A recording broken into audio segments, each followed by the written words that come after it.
मित्रों, जैसा कि हम सभी जानते हैं, हिंदू धर्म में समय के कालखंडों को 4 युगों अर्थात सतयुग, त्रेता युग, द्वापर और कलयुग में बांटा गया है, जिसमें कलयुग को मानव जाति का सबसे श्रापित युग कहा गया है।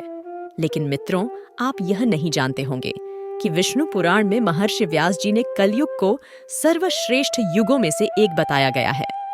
उनका ऐसा कहने के पीछे क्या तर्क था और कलयुग को सर्वश्रेष्ठ कैसे बताया गया है, आज हम बात जानेंगे इसके बारे में, जिसका वर्णन विष्णु पुराण में किया गया। कथा शुरू करने से पहले दोस्तों, चैनल पर नए हो तो वीडियो को लाइक करें और चैनल को सब्सक्राइब करें। तो कथा शुरू करते हैं मित्रों।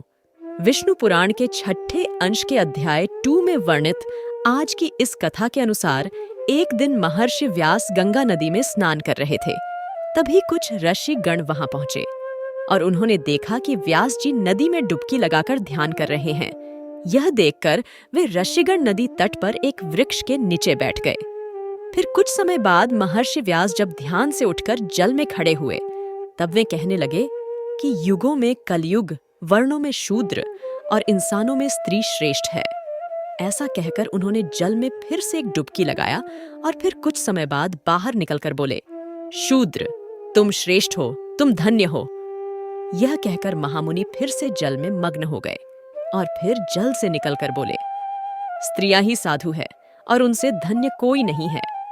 गंगा तट पर वृक्ष के पास बैठे हुए ऋषियों ने जब यह सुना तो उन्हें बड़ा ही आश्चर्य हुआ और फिर वे सभी आपस में बात करने लगे कि अब तक तो हम लोगों ने सुना था कि युगों में कलयुग श्रापित युग है और जातियों में ब्राह्मण ही श्रेष्ठ है, तो फिर व्यास जी ऐसा क्यों कह रहे हैं? तब फिर उनमें से एक ऋषि ने कहा कि इस प्रश्न का उत्तर सिर्फ व्यास जी ही दे सकते हैं। तो फिर कुछ समय बाद व्यास जी जब उन ऋषियों के पास पहुंचे, तब उन ऋषियों ने इस प्रश्न का उत्तर व्यास जी से मांगा।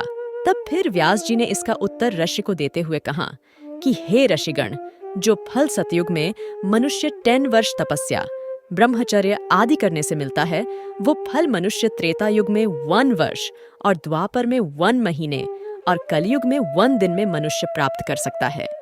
इस कारण ही मैंने कलयुग को श्रेष्ठ कहा है। वहीं जो धर्म सतयुग में त्याग, त्रेता में यज्ञ, द्वापर में देवार्चन से प्राप्त होता है, वही कलयुग में प्रभु के भक्ति और कीर्तन मात्र से मिल जाता है। कलयुग में मनुष्य एक छोटे से परिश्रम से सफलता हासिल कर सकता है, इसलिए मैंने कलयुग को श्रेष्ठ कहा है।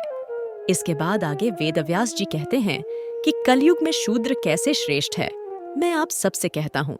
तब फिर वेदव्यास जी कहते हैं कि ब्राह्मणों को पहले ब्रह्मचर्य व्रत का पालन करना होता है, तब फिर भी वेद, शास्त्रों एवं मंत्रों का अध्ययन करके तीनों वर्णों को मार्गदर्शन एवं धर्म की ज्ञान देते थे, जिससे वह परम पद को प्राप्त होते हैं।